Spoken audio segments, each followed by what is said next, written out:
আসসালামু আলাইকুম রহমতুল্লাহ। আমি মাসুমস মেথডের পক্ষ থেকে সবাইকে আন্তরিক শুভেচ্ছা। আশা করি আল্লাহর রহমতে তোমরা সবাই সুস্থ আছো। সর্বপ্রথম শুকরিয়া জ্ঞাপন করি মহান আল্লাহ তাআলার দরবারে, যিনি আমাকে সুস্থ রেখে তোমাদের সামনে উপস্থিত করেছেন। আজকে আমি তোমাদের সামনে উপস্থিত হয়েছি এসএসসি 2021 সালের পরীক্ষার্থীদের দ্বিতীয় সপ্তাহের রসায়ন অ্যাসাইনমেন্ট এর সলিউশন নিয়ে।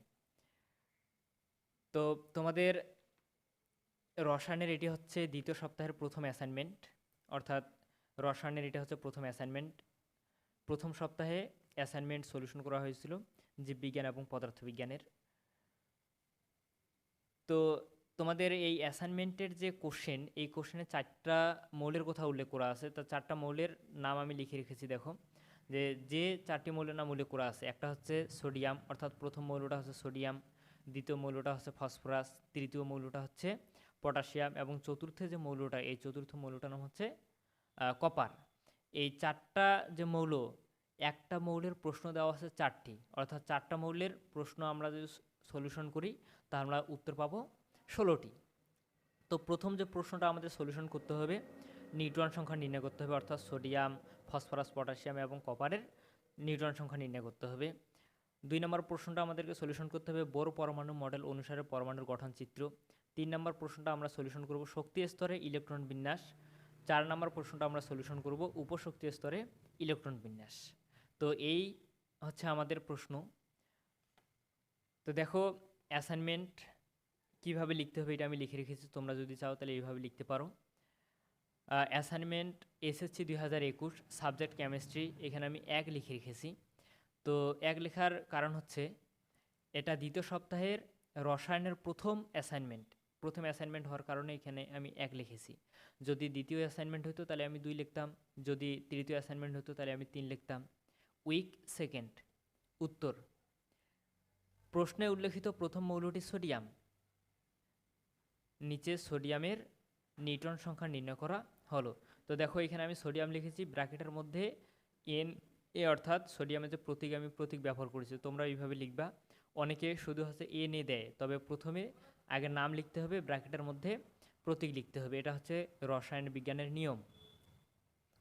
এখানে সোডিয়ামের পারমাণবিক প্রোটন সংখ্যা 11, এটা তোমাদের কোশ্চেনে দেওয়া আছে।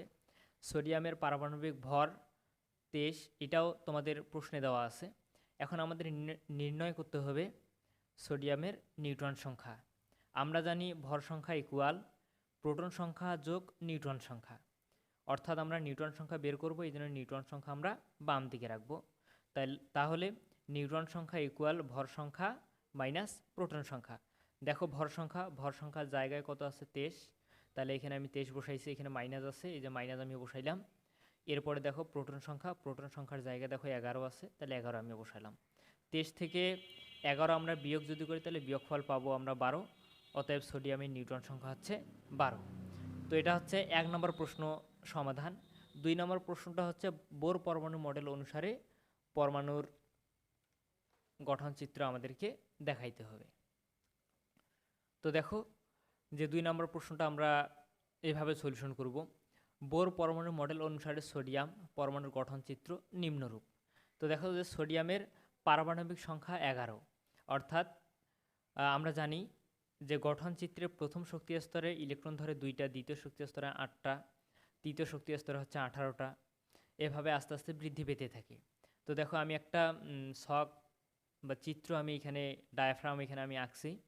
তো তোমরা এইভাবে ডায়াফ্রাম আঁকবা। মাঝখানে আমি লিখছি প্রোটন যোগ নিউট্রন, এইটা হচ্ছে সোডিয়ামের হচ্ছে নিউক্লিয়াস। এই নিউক্লিয়াসে প্রোটন সংখ্যা এবং নিউট্রন সংখ্যা থাকে, এই জন্য আমি প্রোটন প্লাস নিউট্রন লিখে রেখেছি। তো দেখো এটা হচ্ছে প্রথম শক্তি স্তর, এই প্রথম শক্তি স্তরে আমি 2টা ইলেকট্রন দিয়েছি, দ্বিতীয় শক্তি স্তরে আমি 8টা ইলেকট্রন দিয়েছি, তৃতীয় শক্তি স্তরে 1টা ইলেকট্রন বাকি আছে, এই জন্য আমি 1টা ইলেকট্রন দিয়েছি। তো এখানে আমি লিখেছি চিত্র সোডিয়ামের গঠন। তো এটা হচ্ছে 2 নম্বর প্রশ্নের উত্তর।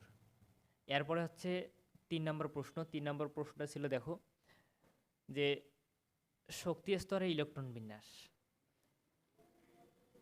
সোডিয়ামের শক্তি স্তরে ইলেকট্রন বিন্যাস, অর্থাৎ এগুলো হচ্ছে প্রধান শক্তি স্তর, এটা হচ্ছে প্রথম প্রধান শক্তি স্তর, এটা হচ্ছে দ্বিতীয় প্রধান শক্তি স্তর, এটা হচ্ছে তৃতীয় প্রধান শক্তি স্তর। তো এই চিত্র থেকে আমরা দেখতে পাচ্ছি যে প্রথম প্রধান শক্তি স্তরে ইলেকট্রন ধরেছে 2টা, এই জন্য এখানে আমি লিখে রেখেছি 2। দ্বিতীয় প্রধান শক্তি স্তরে ইলেকট্রন আছে 8টা, এখানে 2, 4, 6, 8, এই জন্য এখানে আমি লিখেছি 8টা। এবং তৃতীয় শক্তি স্তরে দেখো শুধুমাত্র একটা ইলেকট্রন আছে, এই জন্য আমি লিখে রেখেছি 8। এটা ছিল তোমাদের 3 নাম্বার প্রশ্নের উত্তর। তো আশা করি তোমরা 1 নম্বর, 2 নম্বর, 3 নম্বর প্রশ্নের উত্তর বুঝতে পেরেছো। এরপর হচ্ছে 4 নম্বর প্রশ্ন। যে 4 নম্বর প্রশ্নটা দেখো কি বলছে, যে উপশক্তি স্তরে ইলেকট্রন বিন্যাস। উপশক্তি স্তর বলতে এখানে বোঝাইছে আমরা ইলেকট্রন বিন্যাস করেছিলাম যে 1s2, 2s2, 2p6, এভাবে যে আমরা ইলেকট্রন বিন্যাস করেছিলাম। এই এস, পি, ডি, এফ এগুলো হচ্ছে অরবিটাল। এই অরবিটালের মাধ্যমে যে ইলেকট্রন বিন্যাস করা হয়, ওই ইলেকট্রন বিন্যাসটার নামে হচ্ছে উপশক্তি স্তরে ইলেকট্রন বিন্যাস।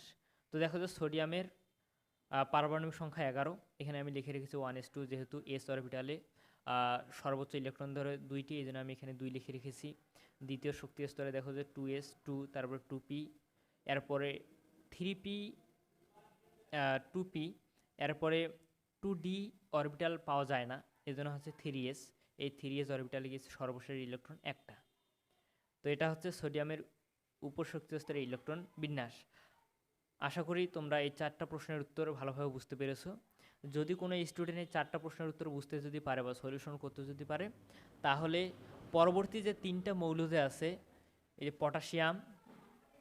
পটাশিয়াম, ফসফরাস এবং হচ্ছে কপার, এই 3টা মৌলের প্রশ্নের উত্তরও একই হবে। তো পরবর্তীতে যে মৌলগুলো আছে, মৌলগুলার প্রশ্নের উত্তরটা আমি সাজিয়ে রেখেছি, তোমরা দেখে নাও। যে উল্লেখিত দ্বিতীয় মৌলটি হচ্ছে ফসফরাস। দেখো যে ফসফরাসের নিউট্রন সংখ্যা নির্ণয় করা হলো, আমি এখানে লিখে রেখেছি। এখানে ফসফরাসের পারমাণবিক প্রোটন সংখ্যা 15, এটাও কোশ্চেনে দেওয়া আছে।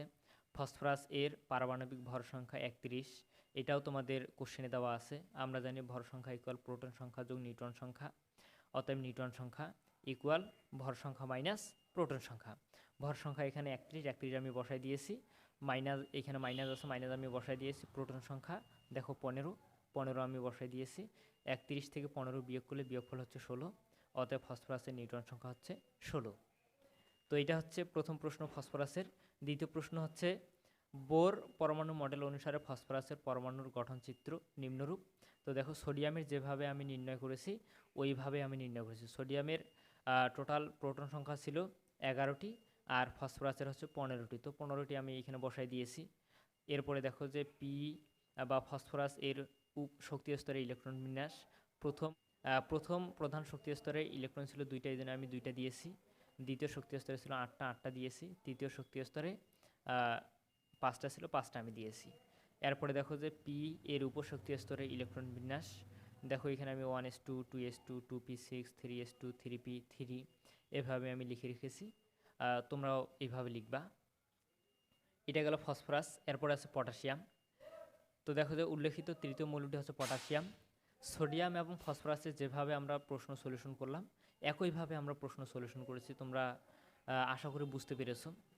তো আমি যেভাবে লিখেছি তোমরা যদি এইভাবে যদি লেখো তবুও হবে, আর যদি তোমরা অন্যভাবে সাজাইতে যদি পারো তবু আলহামদুলিল্লাহ। এরপরে চতুর্থ যে মৌলটা আছে, চতুর্থ মৌলটা হচ্ছে কপার। তো কপার পড়ার আগে আমরা পটাশিয়ামের যে গঠন চিত্র দেখো, বোর পরমাণু মডেল অনুসারে গঠন চিত্র, এই গঠন চিত্রটা এখানে দেখা যাচ্ছে, তোমরা এইভাবে আঁকবা। এরপরে দেখো যে পটাশিয়ামের শক্তি স্তরে ইলেকট্রন বিন্যাস, এটা এখানে আমি দিয়ে রেখেছি। এরপরে পটাশিয়ামের উপশক্তি স্তরে ইলেকট্রন বিন্যাস, এটাও আমি এখানে লিখে রেখেছি। তোমরা এইভাবে লিখবা। এরপরে চতুর্থ মৌল হচ্ছে, দেখো উল্লেখিত চতুর্থ মৌলটি হচ্ছে কপার। তো কপারের নিউট্রন সংখ্যা নির্ণয় করা হলো, একইভাবে আমরা নির্ণয় করেছি। প্রথম 3টা মৌলের নিউট্রন সংখ্যা আমরা যেভাবে নির্ণয় করেছি, 4 নম্বর যে মৌলটা কপার দেওয়া আছে, কপারেরও নিউট্রন সংখ্যা আমরা সেভাবেই নির্ণয় করেছি। তো 2 নম্বর প্রশ্নটা ছিল বোর পরমাণু মডেল অনুসারে গাঠনিক চিত্র। দেখো যে গাঠনিক চিত্র আমি এইভাবে এঁকেছি, তোমরা এইভাবে আঁকবা। এরপরে হচ্ছে কপারের শক্তি স্তরে ইলেকট্রন বিন্যাস। দেখো 2, 8, 18, 1। এরপর হচ্ছে কপারের উপশক্তি স্তরে ইলেকট্রন বিন্যাস, এটা দেওয়া আছে, এইভাবে তোমরা লিখবা। আশা করি ক্লাসটা তোমরা বুঝতে পেরেছো। যদি কোনো ধরনের প্রশ্ন থেকে থাকে এই অ্যাসাইনমেন্ট সম্পর্কে, তাহলে তোমরা আমাকে প্রশ্ন করতে পারো। এই ভিডিওর কমেন্ট সেকশনের গিয়ে তোমরা আমাকে কমেন্ট করে জানাও যে কার কী প্রবলেম। ক্লাসটি ভালো লেগে থাকলে লাইক, কমেন্ট এবং শেয়ার করতে ভুলবে না। আজকে এখানে শেষ করব। আল্লাহর রহমতে সবাই সুস্থ থাকবা, ভালো থাকবা, এটাই আশা করি। আসসালামু আলাইকুম ওয়া রাহমাতুল্লাহ।